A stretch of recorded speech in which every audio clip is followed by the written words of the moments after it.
Tu és santo, santo, santo Deus.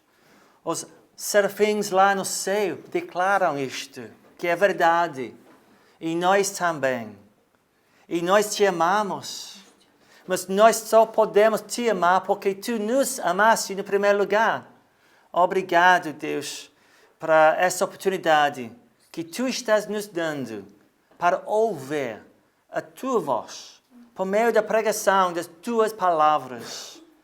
Abra nosso entendimento e abra nossos corações para receber uma lição de ti, Deus, de Deus, quem está em cima de tudo, quem também está aqui em nosso meio. Obrigado que, Espírito, tu vais comunhar conosco e tu vais ensinar-nos e liderar-nos na verdade. E Jesus Cristo, obrigado por causa do acesso que temos por meio de ti, por meio da tua fidelidade. Então, recebe nosso louvor e aperfeiçoa isto e apresenta isto ao Pai. E Pai, recebe nosso louvor por meio de Jesus, no nome dele. E obrigado por essa oportunidade que tu estás nos dando agora. Então, fala, Deus, porque teus servos estamos prontos a ouvir. Amém. Podem sentar. Abram suas Bíblias no livro dos Números, porque vamos focalizar a maioria do nosso tempo naquele livro. Eu quero lembrar nós que estamos ainda na primeira sessão desta série, que se chama Um Panorama da Bíblia. Focamos nos primeiros 5 livros que pertencem ao gênero que é chamado Lei. Gênesis, Êxodo, Levítico, Números e Deuteronômio. Aqueles 5 livros são dentro do gênero que é chamado Lei. E assim, Deus quis começar a Bíblia, a revelação sobre si mesmo, por meio da fundação da nação de Israel. Como estamos aprendendo, de onde ela veio, e como ela foi estabelecida, e como as pessoas se comportaram, que frequentemente não foi de forma muito boa. E também estamos aprendendo quais foram os planos de Deus a respeito dessa nação de Israel. Porque Deus quis que aquela nação se tornasse uma nação missionária para alcançar o mundo e ensinar o que é o Evangelho. Como já consideramos no Gênesis, o livro dos começos e das origens, logo após a história da criação e a história da caída da humanidade e o dilúvio, Deus escolheu um ancião, um velhinho, Abraão. E por meio de Abraão, Deus queria criar uma nação. Por meio do filho dele, Jacó, filho dele, Isaac, e o filho dele, Jacó, e por meio dos 12 filhos dele, quem se tornaram as líderes das tribos de Israel, Deus criou uma nação. E essa nação foi ao Egito durante um tempo de fome. E um filho de Jacó, José, era presidente, o primeiro-ministro do Egito, e usou o poder dele para salvar a família dele. E Deus cuidou da nação de Israel dentro do Egito. Mas antes que José faleceu, ele profetizou que um dia Deus vem para nos resgatar. E no próximo livro de Êxodo, aprendemos que esse Salvador, o nome dele era Moisés. Moisés não é perfeito, como vamos aprender hoje também.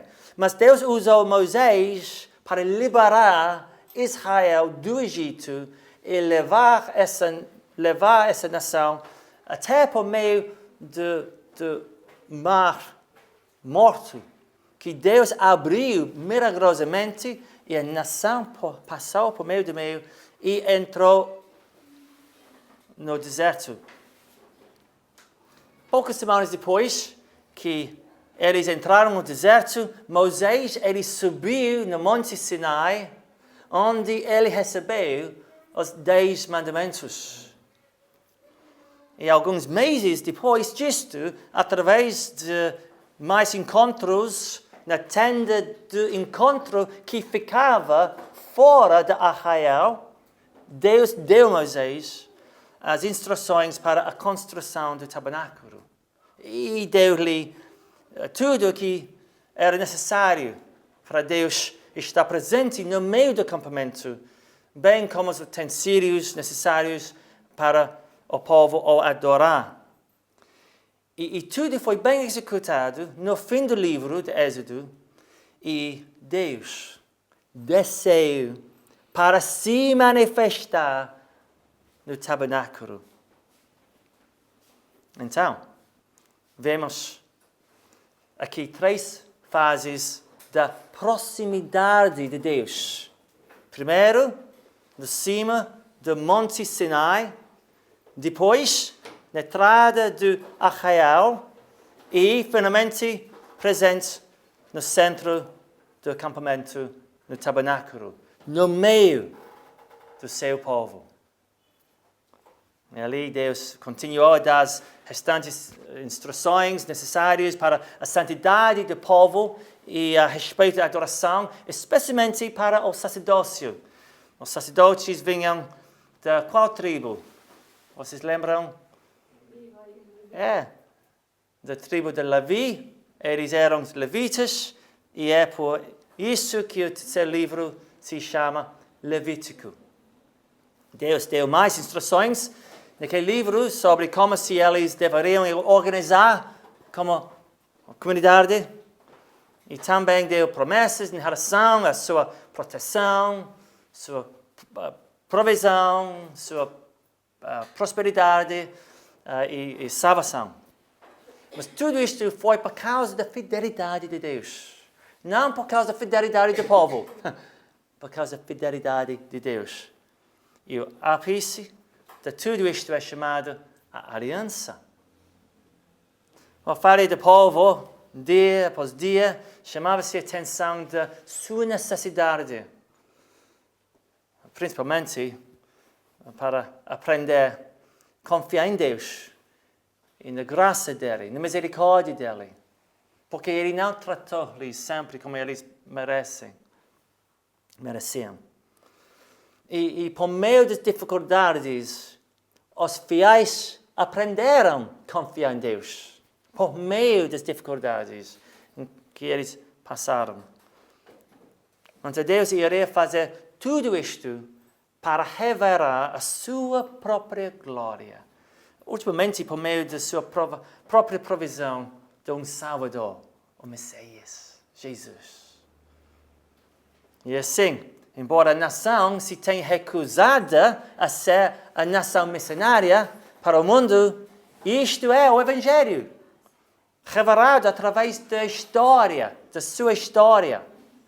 Então, por meio daqueles primeiros 5 livros, aprendemos muitas coisas a respeito do Evangelho, sobre quem é esse Deus, quem somos, e sobre nossa necessidade para o Messias também, para Jesus, para nos salvar.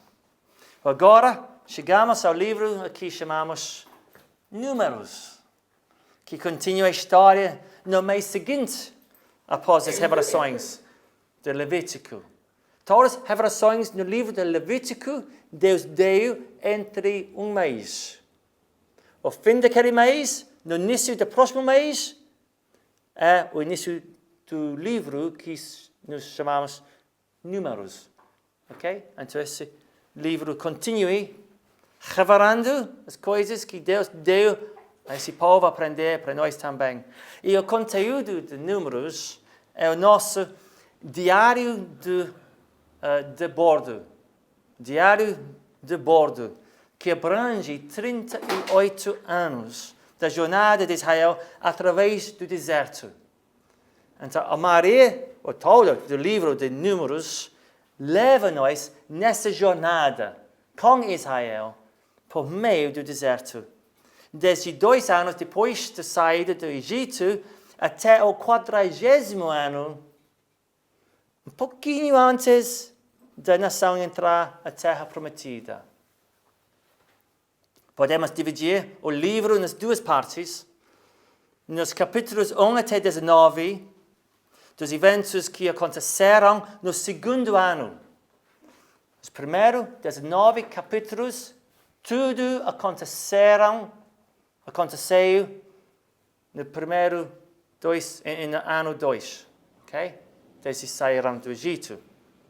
E nos capítulos 20 até 36, tudo aconteceu no 40º ano, pouquinho antes que entraram na Terra Prometida. Então, Números começa com um recenseamento, na qual todos os homens de 20 anos para cima, com forças suficientes para guerrear, são contados. E o número foi 603.550 pessoas naquela categoria. A partir desse número, podemos calcular o tamanho da nação naquela época. Pois provavelmente o número de mulheres naquela faixa seria semelhante, então podemos adicionar mais 600.000 àquele número das mulheres. Os historiadores dizem que normalmente as pessoas nessa idade constituem 40% da comunidade e que 50% da população teria entre 0 e 19 anos. Então, dos crianças e adolescentes. Então, podemos adicionar mais 1.500.000 pessoas. E 10% da população seriam pessoas de idade avançada. No caso de Israel, mais 300.000 pessoas. Em total, quantas pessoas temos?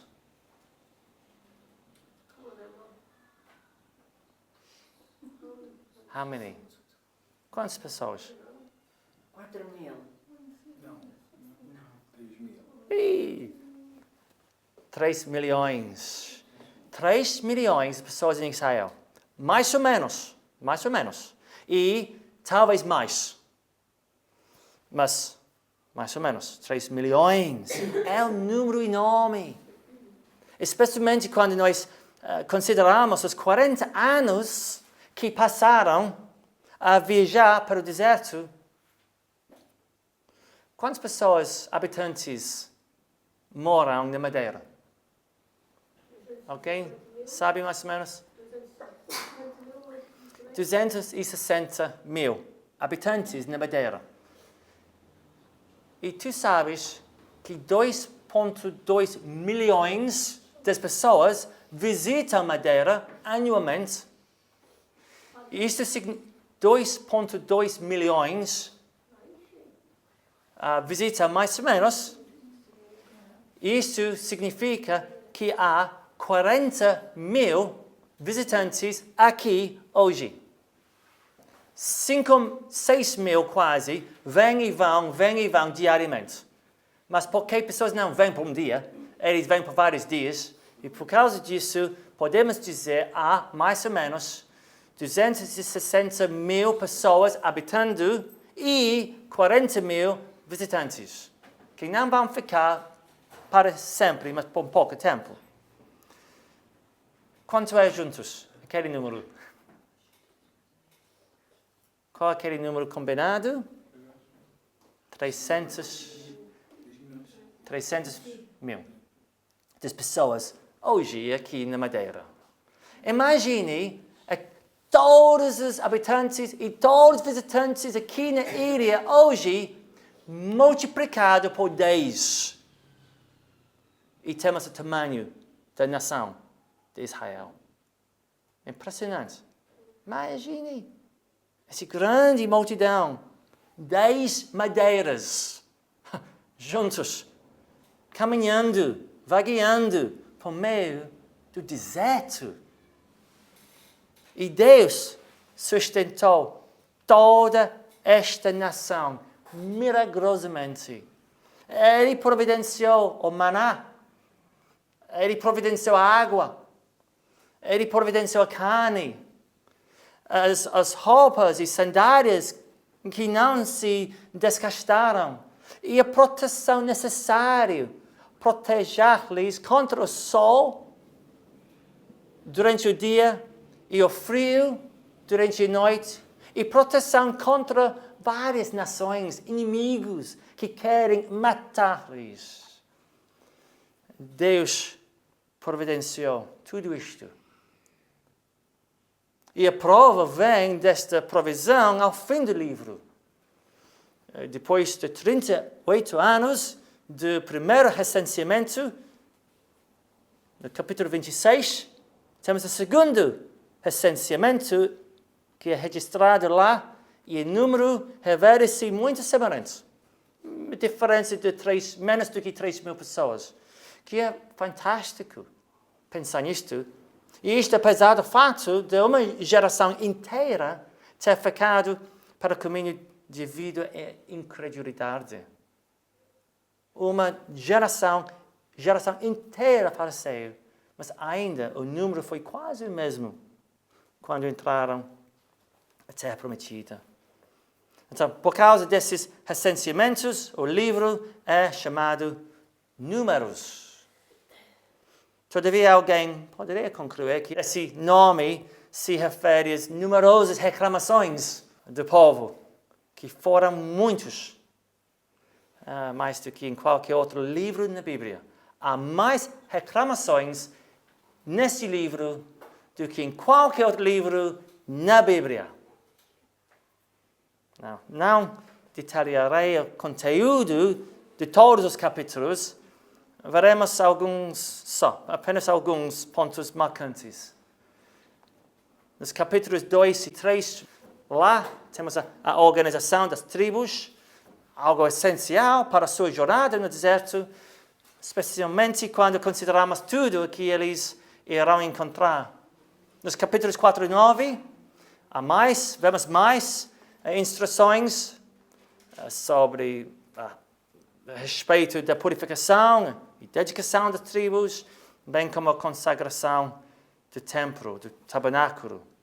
No capítulo 10, as trombetas de prata foram fabricadas como um tipo de alarme para informar as tribos de quando se deveriam reunir e partir do arraial, a sua jornada para o deserto.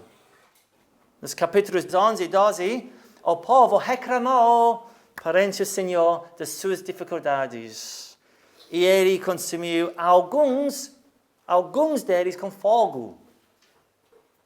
Depois disso, voltaram a queixar-se pela falta de carne. E Moisés ficou tão desesperado que pediu a Deus para morrer, em vez de continuar como líder de Israel. Em resposta, Deus instituiu o precursor do Sinédrio, composto de 70 líderes, para ajudar Moisés a julgar o povo. E providenciou carne também, em abundância, para aquele povo rebelde. No entanto, pouco depois, até os irmãos de Moisés, Arão e Miriam, o criticaram por se ter casado com uma mulher etíope, pois não era israelita. Nos capítulos 13 e 14, os espias foram enviados à Terra Prometida. É uma história muito importante. Nós não temos tempo para entrar nessa história, mas 10 de 12 voltaram com um relatório negativo. E encheu o povo com medo e pânico e com desobediência. Foi por causa desta incredulidade e destas queixas que Deus proibiu aquela geração de entrar na Terra Prometida. E foram forçados a vaguear para o deserto durante 40 anos. Um ano para cada dia da exploração da terra prometida. Por quantos dias os espias exploraram, mas por causa do relatório negativo de 12 deles, eles iriam passar 40 anos vagueando no deserto até toda aquela geração tivesse falecido. Nos capítulos 16 e 19, ocorreu mais um episódio de murmuração, quando Coré liderou uma rebelião contra Moisés e Arão, os líderes que Deus escolheu. Então, o que Deus fez? Deus abriu o chão para engolir Coré e a família dele e as famílias dos outros ao redor dele. E além disso, saiu fogo do Senhor e consumiu os outros 250 homens da rebelião.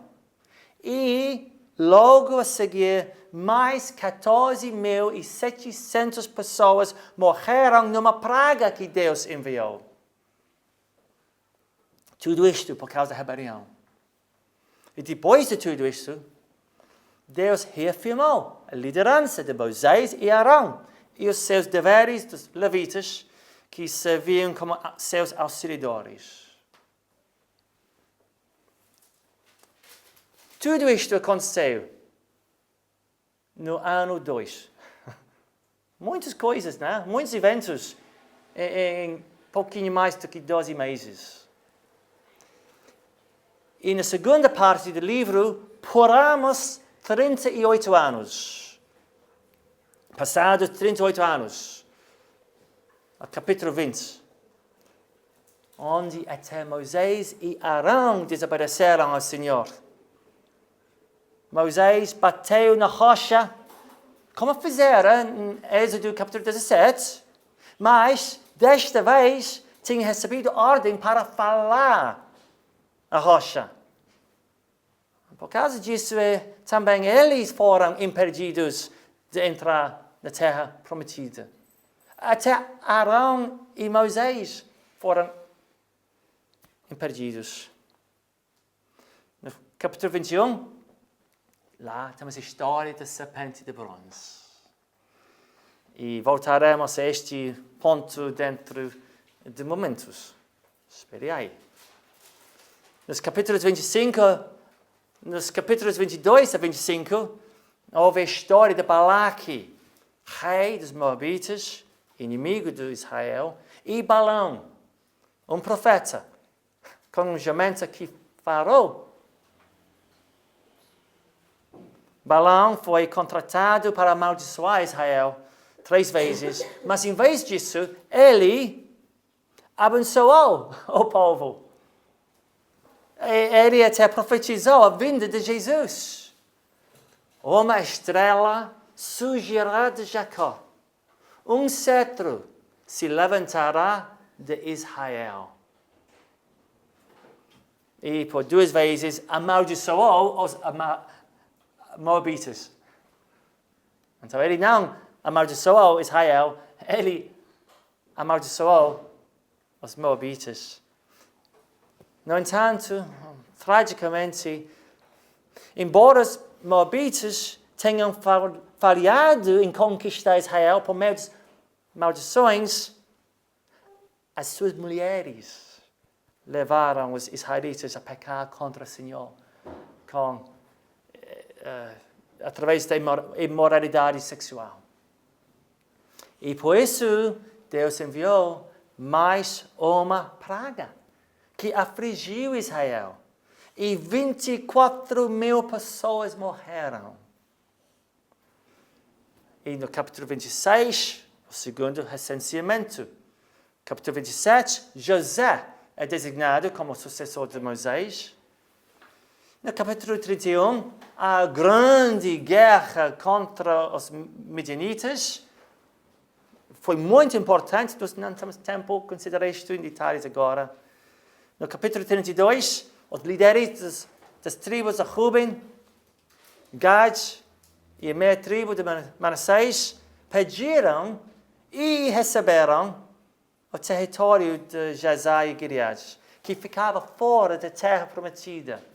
Imagine, Deus salvou a nação de Israel do Egito, prometeu dar àquela nação a terra nova, a terra prometida. E aqueles 3 tribos pediram para não entrar. Deixa nós ficar fora. Gostamos dos campos fora. Deus concedeu-lhes essa terra com a condição de que eles fossem lutar com os seus irmãos, ajudando-lhes a conquistar a terra prometida em primeiro lugar. Então, eles precisaram entrar, guerrear com seus irmãos e depois poderem voltar fora da terra prometida para ficar. No capítulo 33, temos um resumo da jornada. 40 etapas em 40 anos. 40 etapas em 40 anos. A lista está lá. E finalmente, deste resumo, nos capítulos 34 até 36, são determinadas as fronteiras da Terra Prometida, bem como cidades de refúgio. E o livro conclui de uma maneira que nos parece estranha, afirmando a herança das filhas de Zelofehad. Alguém conhece Zelofehad? Já ouviu? Ele não é conhecido. As filhas dele são mais famosas, porque lá tem um capítulo sobre elas, e elas, naquele capítulo, foi afirmado que a herança delas, porque eram mulheres, não homens, deveria ficar com elas, por isto, elas foram proibidas de se casar fora da sua tribo. E tal como muitas outras leis nesse livro, o objetivo é para preparar e assegurar o lugar da nação de Israel na terra prometida. Então é importante. Para nós parece estranho, mas foi super importante que aquela terra ficou com aquele povo dividido certamente entre as tribos, segundo as prescrições de Deus. Então, todo o livro de Números, temos uma grande história que prova como Deus é tão paciente e gracioso, providenciando sempre tudo o que o seu povo precisa, mesmo que no meio do deserto, e apesar das suas numerosas reclamações. Acima de tudo, o que eles mais precisaram era da salvação. E a passagem onde tudo isto é apresentado, talvez da forma mais clara, é o capítulo 21. Então vamos abrir nossas Bíblias lá, no capítulo 21. E podem seguir em suas Bíblias. Eu vou ler Números, capítulo 21, e os versículos 4 e 5, no início. Números, capítulo 21, versículo 4 e 5. Partiram eles do Monte Or, para o caminho do Mar Vermelho, para contornarem a terra de Éden. Mas o povo ficou impaciente no caminho e falou contra Deus e contra Moisés, dizendo: por que vocês nos tiraram do Egito para morrermos no deserto? Não há pão, não há água, e nós detestamos esta comida miserável.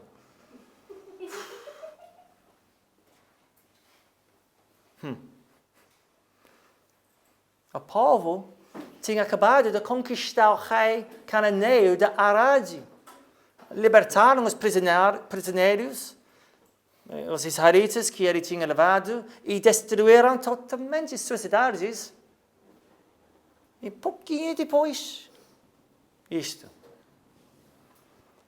talvez por estarem tão perto da terra prometida, já na fronteira de Canaã, e terem sido obrigados a descer novamente para o sul, para contornar Éden, porque o rei de Éden não os deixou passar. Eles sentiram-se profundamente frustrados.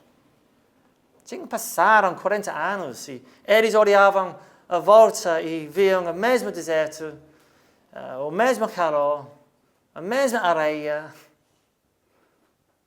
Mas apesar de a maioria daquela geração rebelde já ter falecido, a nação estava a cometer o mesmo pecado da incredulidade.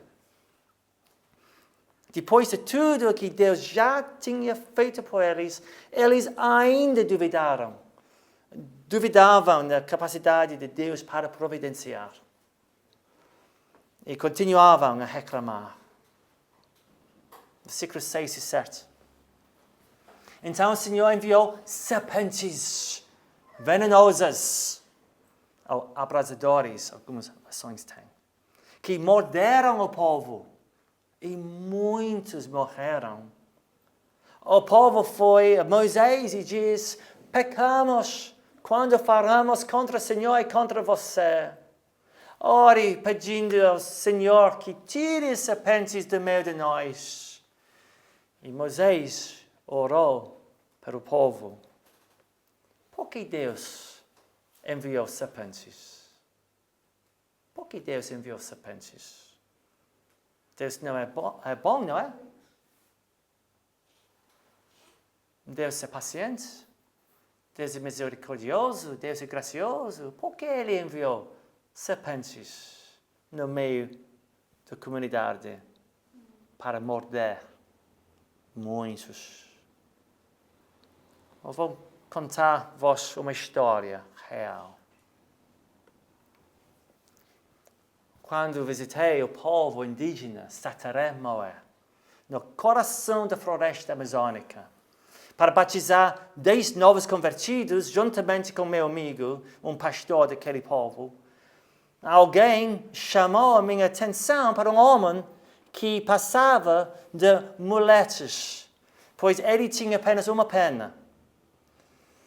O meu amigo contou-me que 20 anos antes, quando aquele homem era um rapaz com 18 anos, a aldeia tinha realizado vários cultos sobre missões.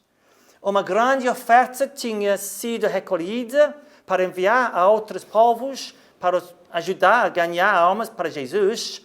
Enquanto o último culto decorria, aquele homem roubou todo o dinheiro e fugiu para a floresta.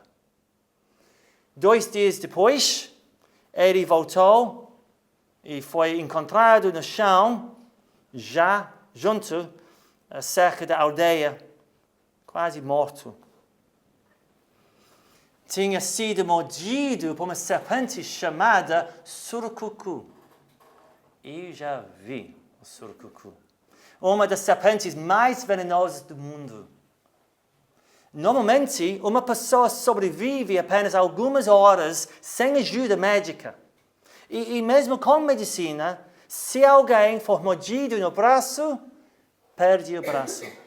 Se for mordido na perna, perde a perna. Esse homem já deveria estar morto, mas ainda estava vivo. Então, os índios levaram-no para o hospital, que ficava a uma longa distância. A perna inflamou até ficar com o dobro do tamanho da outra. Rapidamente ficou preta. A pele caiu. E depois disso, a própria carne caiu, deixando pouco mais do que os ossos à vista. E entrou em estado de coma. Durante esse tempo, a perna foi amputada numa operação. Mas, ainda assim, os médicos disseram que ele não tinha quase nenhuma probabilidade de sobreviver. Enquanto ele estava em coma, um pastor visitou-o, falou-lhe a respeito de Jesus e orou. E assim, continuou em oração e palavra durante várias horas. De repente, o homem acordou. E o pastor continuou a falar-lhe do Evangelho, explicando-lhe a perdão para todos os que confessam os seus pecados a Deus. Pois Jesus já foi à cruz para sofrer e morrer no lugar do seu povo, pagando por todas as suas ofensas. Aquele homem colocou a sua fé em Jesus. E para o espanto dos médicos, ele melhorou. Poucas semanas depois, regressou à sua aldeia e devolveu o dinheiro que tinha roubado. E, embora tivesse apenas uma pena, tinha uma nova vida plena. No final, o homem que me contava esta história diz: e desde o dia em que ele voltou até hoje, passaram 20 anos. Ele serve fielmente na igreja como um obreiro dedicado. Por que Deus enviou as serpentes no acampamento de Israel?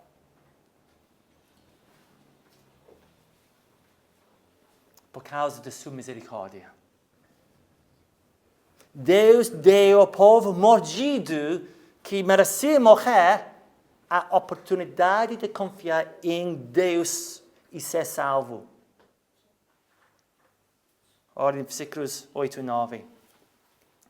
O Senhor disse a Moisés: faça uma serpente e coloque-a no alto de um poste. Quem for mordido e olhar para ela viverá. Moisés fez então uma serpente de bronze e a colocou num poste. E quando alguém era mordido por uma serpente e olhava para a serpente de bronze, permanecia vivo. Provavelmente as serpentes abrasadoras,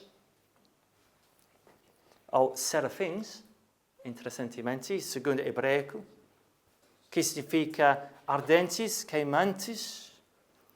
Aquelas serpentes que morderam os israelitas foram as víboras tapet.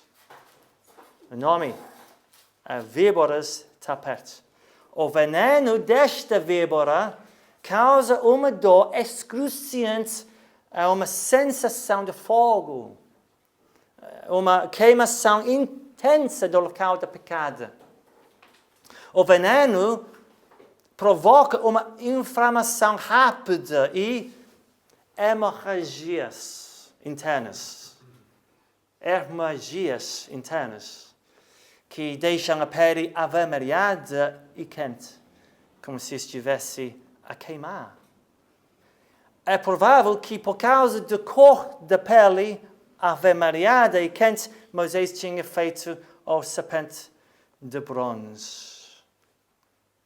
E assim, as pessoas que estavam a morrer em agonia, como se estivessem consumidas pelo fogo, e que se focavam apenas na sua dor, ignorando o mandamento de olhar para a fé, para a provisão de Deus, neste caso, para os serpentes de bronze, acabariam por morrer.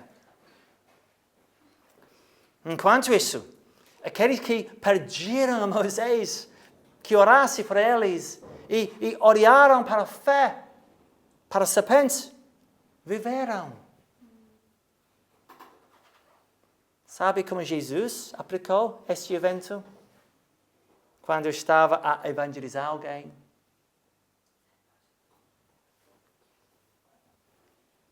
Em João 3, 14 e 15, Jesus diz: da mesma forma como Moisés levantou a serpente no deserto, assim também é necessário que o Filho do Homem seja levantado, para que todo que nele crê tenha a vida eterna. Jesus estava a referir-se à sua cruz, onde seria crucificado. Por porque é que Jesus, o único Filho de Deus, que nunca teve pecado, o Filho eterno de Deus, veio ao mundo para morrer desta forma. Por quê? Para que todo que nele crê tenha vida eterna. Já olhou para Jesus? Para a fé, crendo que ele morreu em seu lugar.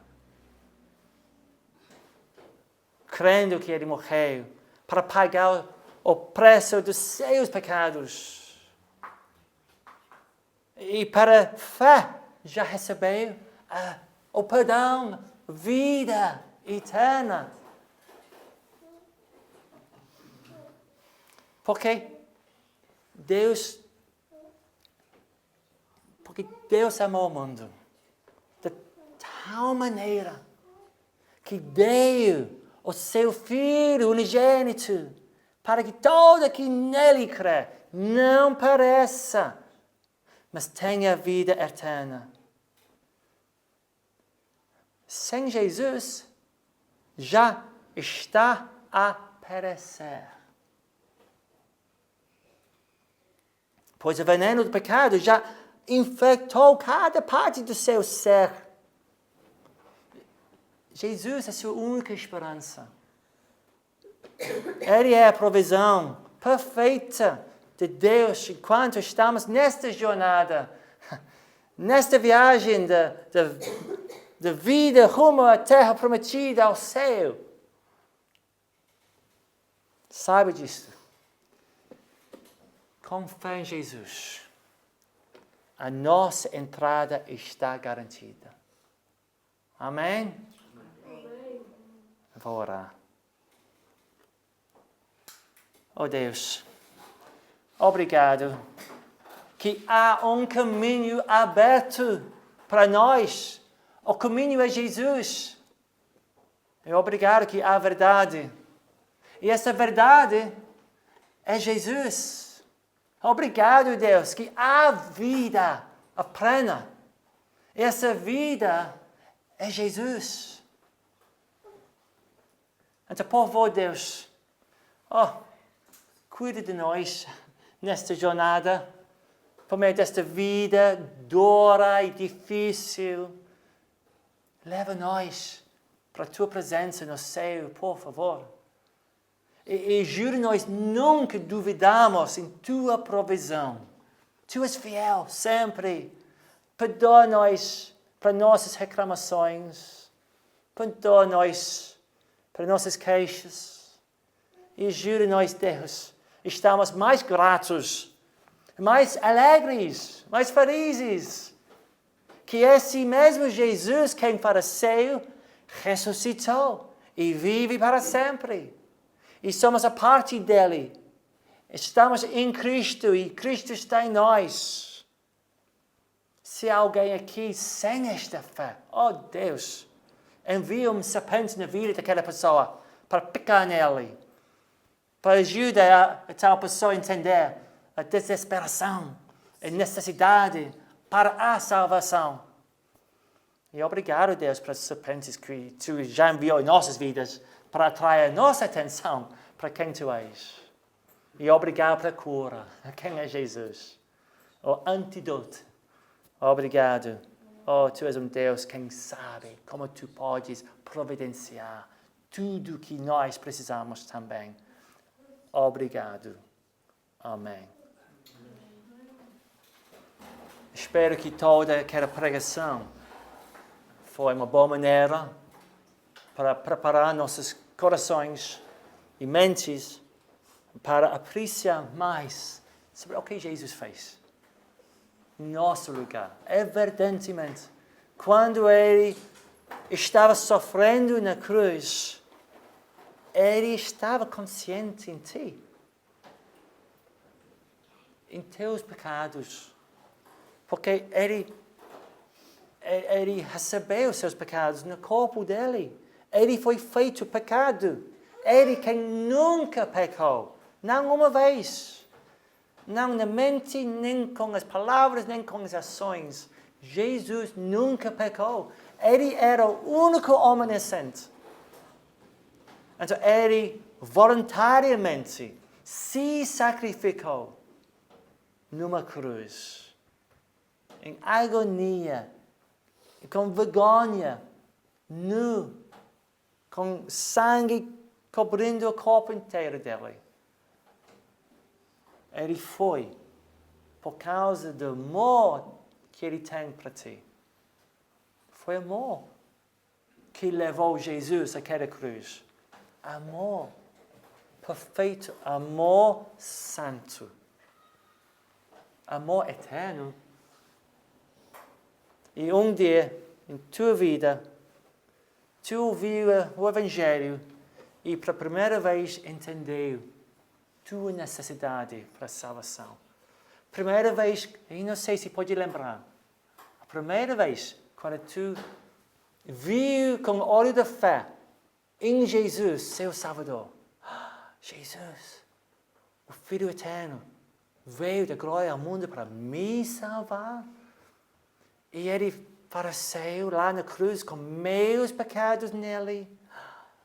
Que verdade, que amor. E espero que tu pode lembrar aquela primeira vez, quando tu disse, oh Jesus, me perdoa. Perdoa-me por meus pecados. Dá-me perdão. Dá-me uma vida nova.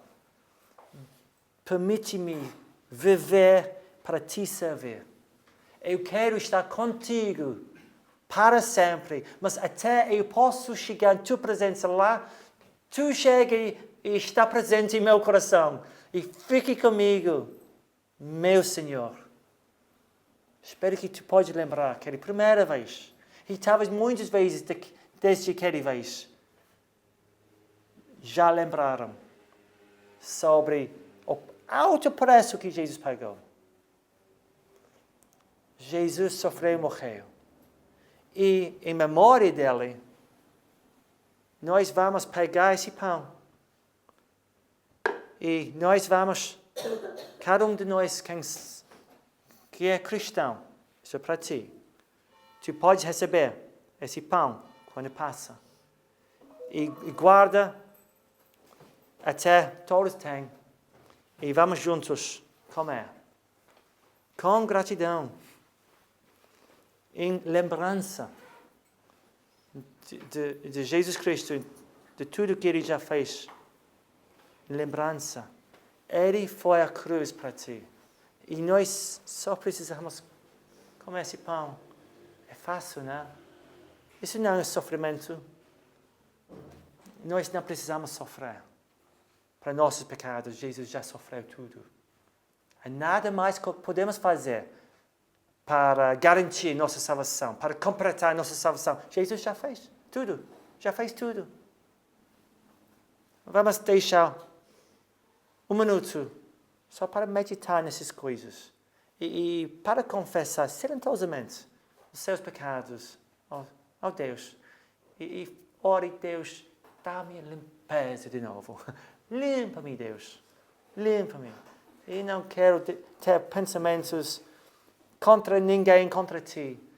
Purifica minha mente. Purifica meu coração. E ajude-me a receber esse pão com consciência limpa. Vou dar um minuto para nós examinarmos nossos próprios corações.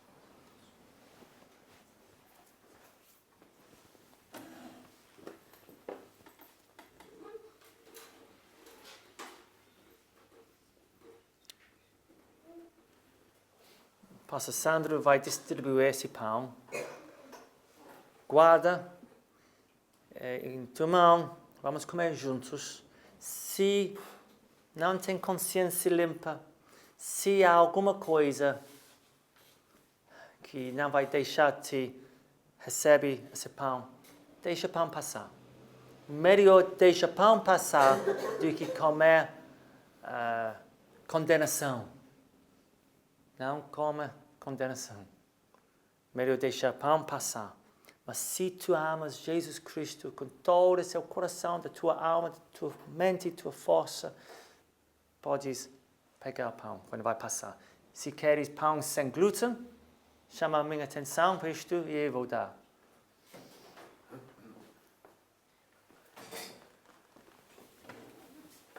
Antes que vamos comer, irmão João vai orar. Pai, nós vivemos num mundo de correria que muitas das vezes nós se esquecemos daquilo que o Senhor fez na cruz. Um privilégio tão grande, tão imenso. Por isso o mundo está como está, porque nega o verdadeiro pão para comer e se alimentar do pão desse mundo, cheio de fermento, de sujidade. Pai, consagra-nos esse pão. Como o teu servo falou, uma vez nós comemos esse pão, que a tua luz nos ilumine, que a gente saia daqui cheio da tua luz, para levar luz àquele que se encontra perdido, nas trevas da escuridão, através da nossa vida, do nosso caráter, do nosso procedimento, meu Pai. Pois tu disseste, eu sou o pão vivo que desceu do céu, e se alguém deu comigo, viverá eternamente. O pão que eu darei pela vida do mundo é a minha carne. Diz muito obrigado. Nós estamos aqui comendo e bebendo do teu corpo e a tua carne. Amém.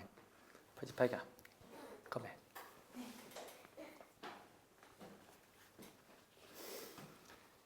Jesus Cristo, ele verdadeiramente era homem, tinha natureza divina e recebeu a natureza humana.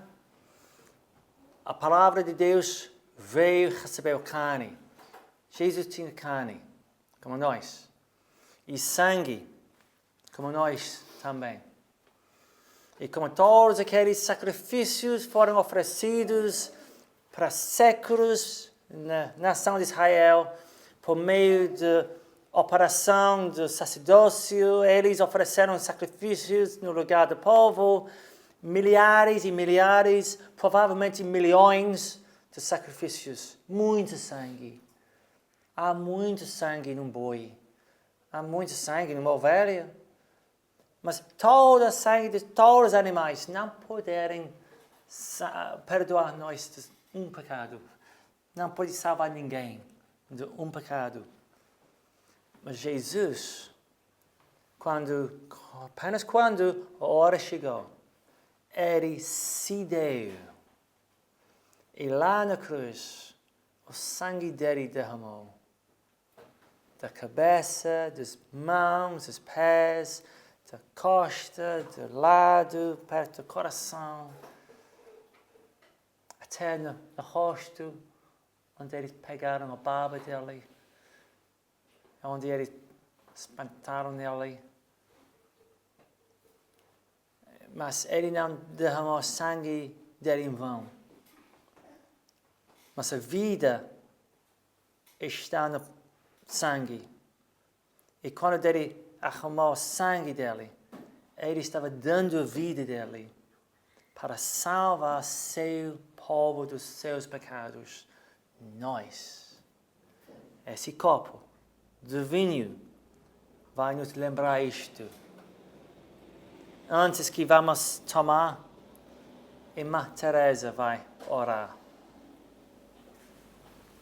Sim, meu Deus, o Senhor, na tua palavra diz: comai e bebei do meu sangue, que será entregue por vós.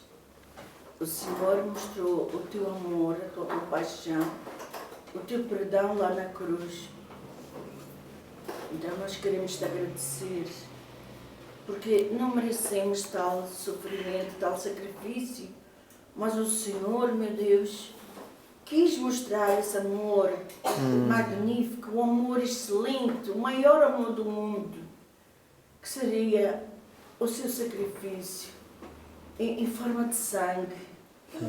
E por isso nós te agradecemos, nós te louvamos, te exaltamos o teu santo nome, porque só o Senhor é digno de todo louvor, de toda honra e glória.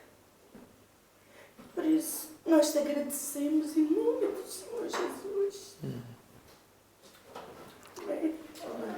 Amém.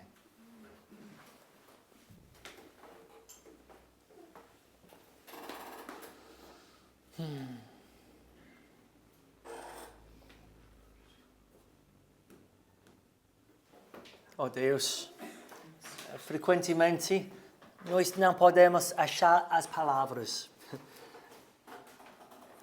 Mas, graciosamente, tu conheces nossos corações. Tu podes ler o que está lá em nossos corações. Tu sabes, Deus, que nós te amamos. Estamos gratos para Jesus Cristo, teu Filho amado, nosso Salvador absoluto.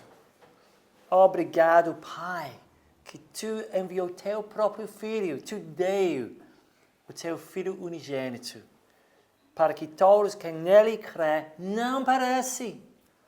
Nós, Deus, não vamos perecer, mas já recebemos vida eterna. Já recebemos vida eterna. Obrigado. Obrigado, Pai, para Jesus Cristo. E obrigado, Espírito, para chamar nossa atenção, para dar-nos compreensão disso, para dar-nos fé salvadora. E por meio de tua operação, graça salvadora. Aleluia. Amém.